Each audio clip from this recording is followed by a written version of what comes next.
真的，如果世界上有后悔药就好了。Really, it would be nice if there was a regret pill in the world. I am 30 years old this year. I gave up my good job as a flight attendant and listened to a sister's advice. I quit my job and opened a hot pot restaurant and took on debt of $80,000 in 1 year as a result. I wanted to ask her what happened, but it only took 2 hours from her not replying to my message to blocking me. To be honest, I doubted my life at that time. I cried almost every day, but fortunately, my mother loved me very much. When she found out, she didn't blame me too much. She transferred $140,000 and let me start over. To be honest, after I received the money, I felt even worse. Not only did I not do anything for her at my age, but I also needed her help. At that time, my parents always advised me not to quit my job, because all parents hope that their children will have a stable and high-income job.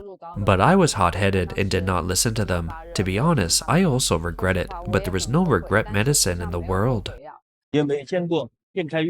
Have you ever seen a boss who loses more money the more stores he opens? I am one of them. 15 years ago, I made my first $70,000 in my life by selling fast food in Shenzhen, and then I was flying high.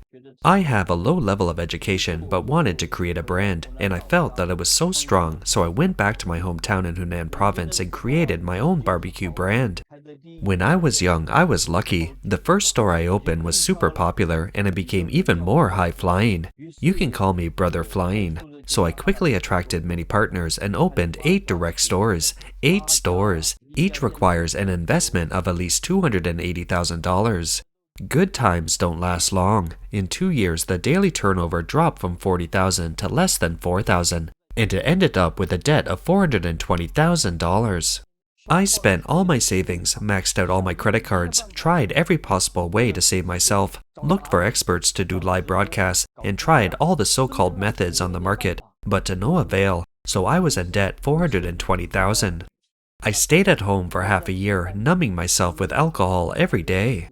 I made up my mind that I couldn't go on like this. I still have a home, a wife, elderly parents, and children. I can ignore anyone, but I can't let them down. So I sold my beloved car. I bought it for $110,000 and sold it for $28,000. I gave all the money to my wife and came to Shenzhen alone, where my dream began. I want to start over. However, is Shenzhen still the same Shenzhen as before? Can people continue their dreams? China's economy continues to decline, and the wave of salary cuts is spreading. Shenzhen, as China's most representative economic center, has become the hardest hit area of this storm, and even public schools have been affected. Recently, a blogger, Shenzhen Bay Little Fairy, revealed that the teachers of a high school in Luohu, Shenzhen, only received 1/3 of their salary in May, and it seems that they can no longer keep their iron rice bowl. The wave of salary cuts in Shenzhen has put many mortgage families in trouble. The per capita debt in Shenzhen is as high as $23,000, much higher than Beijing and Shanghai, and about 60% of the loans go to real estate. Shenzhen has a strange phenomenon. The per capita income is not as high as that of Beijing and Shanghai, but it has greatly surpassed these two cities in terms of borrowing money. Online data indicates that a Beijinger with 100 yuan will typically borrow 51 yuan, whereas Shanghai people are bolder and will borrow 71 yuan with 100 yuan. And Shenzhen people dare to borrow 137 yuan with 100 yuan. Shenzhen people are so brave, but what is the corresponding reality? Shenzhen's population is in debt as high as 90%. Today, we'll talk about these topics. 真正的真实情况说出来可能你都不信。 You may not believe the real situation in Shenzhen. Now, many central enterprises, state-owned enterprises, and institutions such as some group have not been able to pay wages for half a year, and layoffs are also messy. Some people want to leave but are afraid that they can't find a job outside. If they don't leave, they won't get paid. Those accustomed to the government system are hard to adapt to the pace of private enterprises at all. Don't be fooled by the shining outside of office buildings in Nanshan Science and Technology Park. Many of them are empty, or they are shared workstations. Starbucks and McDonald's are full of middle-aged people pretending to work, holding their laptops and spending most of the day. Some shopping malls have turned into vegetable markets. I would say everyone, hold on to your wallets and save as much as possible. Cash is king. Are you still willing to stay in a state-owned enterprise that has not paid wages for 8 months? Yes, it's a state-owned enterprise that everyone wants to get into to get the iron rice bowl. Now some companies are also living on a knife edge, especially these construction engineering groups. You can imagine how glorious they were over 10 years ago and how miserable they are now. What do you do? I am unemployed now. I used to be a substitute teacher in a public elementary school in my hometown of Hunan. After the Mid-Autumn Festival, I came here to find a job. Why did you choose to resign? The salary is too low and it's not paid on time. How much is the monthly salary? $280. $280 and not paid on time? Yes. Substitute teachers are equivalent to non-regular teachers. Yes. Why don't you consider taking the exam to become a regular teacher? I have taken the exam for the regular position many times, but each time I was just a little short, or there were too many applicants. If you pass the exam to become a regular employee, how much money would you make per month? It's about $280 when you first get in. After that, it depends on your job title and performance, etc., which adds up to about $560 a month. What major did you study in college? I studied elementary education. What subject do you teach? I teach music. What kind of job are you looking for in Shenzhen? Education or clerical work? What is my expected salary? I would lower my expectations and requirements as long as I can find a job with a salary of around $700, 2 days off a week, 9 a.m. to 5 p.m., and food and accommodation included. That's fine. 好不容易考个教师资格证。 I finally passed the teacher qualification exam, but I'm unemployed after working for a year. My friend's sister graduated last year from a normal university in Guangdong, one of the top 100 universities in China, majoring in English. She originally wanted to take the Shenzhen teacher recruitment exam, but failed. Having gained part-time experience in a teaching institution, she later worked as a temporary teacher at a public primary school in Shenzhen, where she signed a one-year contract. The contract included a salary of $1,000 after tax, 5 insurances, a housing fund, a canteen, and no accommodation. She originally wanted to work here first, but she was notified a few days ago that her contract would not be renewed when it's due. So she is facing a trouble of finding a job again. I had assumed the market wouldn't be that harsh. Although the current environment is indeed very competitive and the birth rate has dropped, it should not be affected so quickly. Later, I went online and found that there are many people like her. Another friend said that she changed 3 schools in 2 years. Many people said that many schools now recruit contract workers and generally sign a contract for 1 or 3 years. If the schools cannot recruit students, they will not renew the contract. I feel that it's not easy to be a teacher in the era of internal competition. Teachers are not necessarily iron rice bowls. Unless you pass the exam to get a regular position, you may also face the risk of changing jobs once a year. No wonder it's becoming more and more difficult to pass the teacher qualification certificate. What do you think? Will the teaching industry be stable in the future? To this day, there are still people who don't believe that the government system will also delay wages. My childhood friend in the Shenzhen government system complained to me at dinner tonight, saying that he hadn't received a salary for 2 months.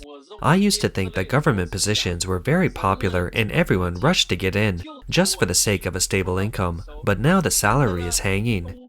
He is also worried about being laid off. The cost-effectiveness of such positions has plummeted. I saw a netizen in a country share that their organization could not pay wages, so what is the solution for the leader? Take them to the bank to get a loan and then use the loan money to pay their wages. He is stunned. He finally passed the civil service exam, but he next expects to encounter such a thing, borrowing money to pay the wages. Of course, the loan was very smooth because they are civil servants, and each bank has a credit product specifically for those within the government system. Banks now like this group the most, which is stable and an iron rice bowl. But he said that when he got the salary, his mood was very complicated, and he didn't know whether he should laugh or cry. I am really anxious now. What am I anxious about? I have not received any salary. Our company has not paid any salary, which has resulted in me not being able to make any money and not being able to work effectively. Can you imagine this? It takes me 2 hours to go and come back from work every day. Our company has been in arrears with salaries for half a year, which is equivalent to not paying any salaries for half a year. I have been spending all the money I saved before, but it has almost been depleted. Then what is outrageous? The veteran employees of our company are working diligently in their positions, and no one leaves. It's too outrageous. Of course, it's not that we didn't ask the boss for the salary. The boss just replied that maybe the payment for this project might be slow, so we should wait a little longer and hold on. However, the boss implies that if you have other suitable jobs, the company will not prevent you from exploring better opportunities. That's what he meant, so I'm very anxious. I also thought, like such a situation, 99% of people may have already resigned or changed jobs, or found a new job, right? But I am the 1% of people, and I just didn't leave. There are actually many reasons why I didn't leave. I think it's really hard to find a job now due to the employment environment. The second reason is that I'm getting married soon. If I am married but have no child yet, I think many companies will discriminate against girls in this regard, right? So I have been stuck in an endless tangle. 41岁老公中年返贫。 My husband, 41 years old in his middle age, is back to being poor. His 2 companies have closed down, his savings have been wiped out, his car and house have been auctioned off, and he still owes $420,000. We fell from the clouds to the bottom of the valley. What exactly did we go through? This is my husband, who was once a business elite that everyone envied, with 2 companies and an annual income of over $140,000. Due to blind expansion, his company is now bankrupt, and he is unemployed at middle age and is burdened with huge debts. Some people even sneered at us, saying, "Aren't you ashamed to post such an embarrassing situation?" My husband and I laughed. We did not steal or rob, and we relied on our own hands to make a comeback. Is there anything shameful? The cold eyes stare at us when we are down, like a poisoned sword piercing us. It really hurts. After the company closes, the car is sold, and the house is collateral. We are renting a place with our kid, and our 3 meals are simple but still full of laughter from our 3. 在深圳能拿出200万。 In Shenzhen, you can be considered rich if you can take out $280,000. To be honest, if you have no debt, no mortgage or car loan, and no credit card debt, then you are already rich. However, the reality is that 90% of people in Shenzhen are in debt. The average salary in Shenzhen is $1,700, which sounds high, but the monthly mortgage for a condo in the Nanshan area starts at $2,800. The car loan plus insurance is $700 a month. The child's tuition and interest classes are $420 a month, and the family's daily expenses are $560 a month. The salary hasn't even warmed up yet, and they owe the bank $1,400.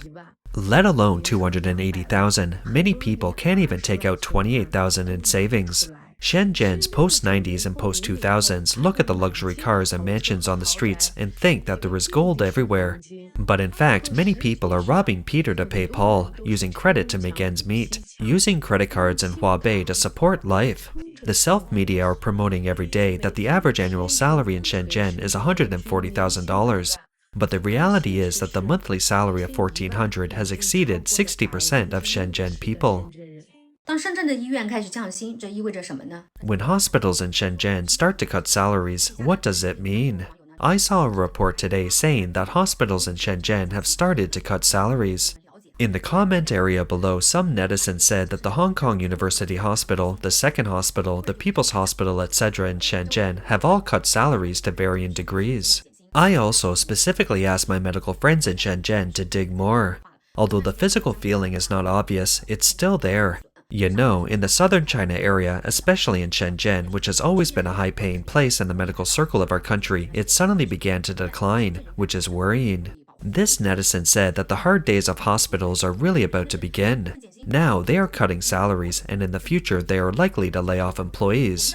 In fact, there is no need to wait for the future. Some hospitals have already started laying off employees and optimizing personnel. Some time ago, I met a friend of a public hospital in Jiangsu. Their hospital has been losing money for many years. The superiors really have no choice but to send a speedy and decisive dean to manage it. Wow, 80 to 90 employees were laid off directly in this year. We also saw that some time ago, hospitals in Shanghai and Beijing began to cut salaries for administrative staff to ensure the salary level of medical staff. 25届应届毕业生， How is the employment situation of the 6 people in the dormitory of the 2025 graduating class? I majored in elementary education, and I would like to share with you the employment situation of my roommates. There were 6 people in our dormitory. One of them came to Shenzhen with me and works as a teacher in a teaching and training institution. The school provides food and accommodation, but the salary is only over $420, and my roommate always has to stay up late to write lesson plans. One works as a clerk in Longhua with 4 days off a month and an income of less than 560 after tax.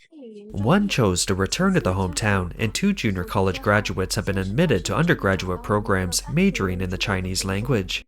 Then me, after graduation, I first found a job as a head teacher assistant in Shenzhen with a monthly salary of $560, and overtime was commonplace.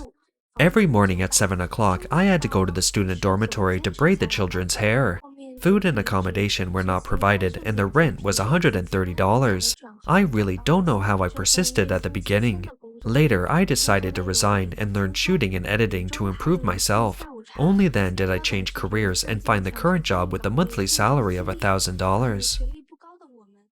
That's all for today. If you enjoy our content, please give us a thumbs up, subscribe, leave a comment, and share it with a friend. We appreciate your support, and we'll see you next time.